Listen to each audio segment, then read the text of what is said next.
Welcome back to Kalman Stories. I think this might just be my favorite story, told by Yitta Halberstam in her book, Small Miracles. Joey Rickless grew up in Cleveland, Ohio in the 1970s, and at the age of 19, like many in his generation, he decided he needed to see the world, he needed to rebel, and he told his father, Adam Rickless, that he was going to explore India and search for enlightenment. He was quitting his job, quitting college, and going to discover the truth. Now his dad wasn't so happy about this, but he decided to take the advice of his friends and take it with serenity. Say, okay, Joey, you're just looking to carve out your own path, find your wings. It's okay. A few weeks later, Joey decided to tell his dad that he was ditching his religion, that he was going to find a new path, a new spiritual path. At this point, Adam Rickless lost it. See, Adam, he was a Holocaust survivor, the only one in his family to have survived 3 concentration camps. And he decided to continue living a religious life after the Holocaust and to dedicate his life to continuing the path of the Jewish people. He raised his family in a completely religious way. His wife had passed away not too much earlier, and to hear his own very son say that he was going off the path, that was just too much for him. Adam lost it. He said, "What? You're abandoning your ancestors? You're ditching them just like that?" And he said, "Get out of my house. I don't want to see you ever again. I disown you from my heart." Of course, Joey didn't take that very well, and he said, "Fine, then I disown you. I have nothing to do with you." And so Joey went on his way, traveled to India. There, he went from guru to guru, trying to find his own path.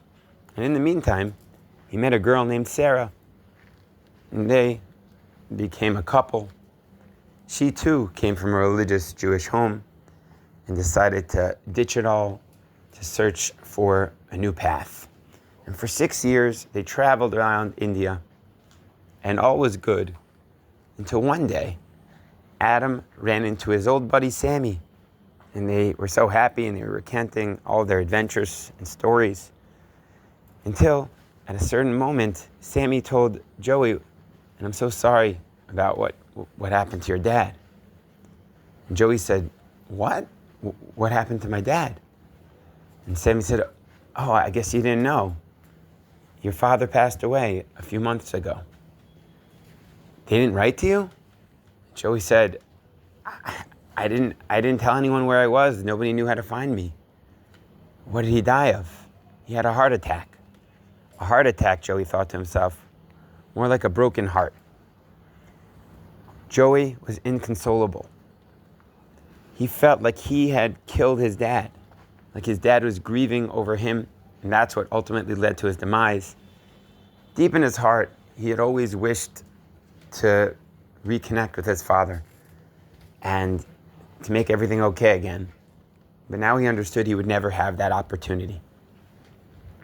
And so he walked around in a daze for a few days in depression, until one day he said, "I have to get out of here." He said, "Sarah, I feel a pull. I need to get out of India. It's ashes for me right now.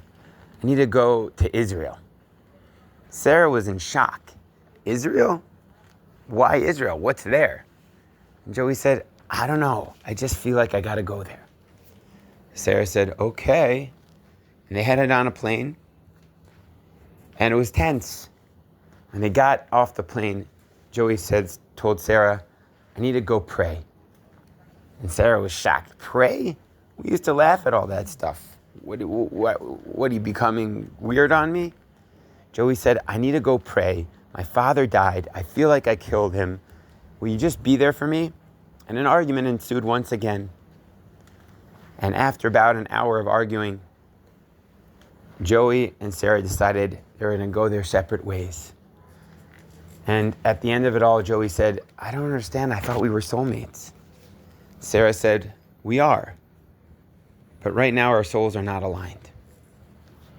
And Joey decided to head to the Kotel, to the Western Wall, where Jewish tradition has it that this is the place to encounter God's presence, where the Shekhinah, God's presence, is more manifest than anywhere else in that area, the last remnant of the Holy Temple. As he went by foot to the Western Wall, and he saw throngs of people, Ethiopians in their special garb, and Yemenites, and Americans in t-shirts, and small kippot, and he comes to the wall. And surprisingly, it all seemed so familiar to him. He remembered praying as a little boy, and he took his prayer cap, went to the walls which had absorbed so many tears, and started praying, started talking to God. And at a certain moment, he said to God, "Listen, God, please give me a sign. I'm so sorry what I did to my dad. Please let him know that I won't ditch the path of our forefathers, that I'm always there for him, that I love him, and that I'm so sorry. Please let there be forgiveness. I won't abandon the path." And after what seemed like hours of prayer, he came out of his reverie and he saw people writing prayer notes. He asked, "What's that?" And he wrote a note. He took a note and wrote a note praying that somehow God would send him a sign, that his father could forgive him. And he started looking for a crevice in the wall to put the wall in the stone, as is the custom. When he put his little crevice in the wall, a different letter fell out. And normally, Joey wouldn't have done such a thing, but something came over him, and instead of just putting the note back, he decided, he was curious, and he opened it up. And this is what he read. "Dear Joey, if somehow you ever make it to the wall, I want you to know I never stopped loving you. I always love you. Even when you hurt me, I loved you. I forgive you, and I hope you can forgive me. Your loving father, Adam Rickless, Cleveland, Ohio." Joey fainted. When he was woken up from his stupor, it was just a few minutes from Shabbat. And so someone decided, hey, you need a place to go for Shabbos? They took this boy who was crying and brought him in, and they spent Shabbat together. Ultimately, Joey decided to join the yeshiva there in the old city. 3 years later, Joey was sitting at the Shabbat table. He was now fully religious, and everything was going great. Until one day the rabbi said, "Hey, Joey, I think it's time for you to get married. And my wife, she works at the girls' school, and she has a great idea. Maybe you can meet this girl. She's also a balat tshuva, someone who returned to the path. And it seems like there's a lot of similarities." And she went and showed him in the other room another girl waiting. And guess what? It was Sarah.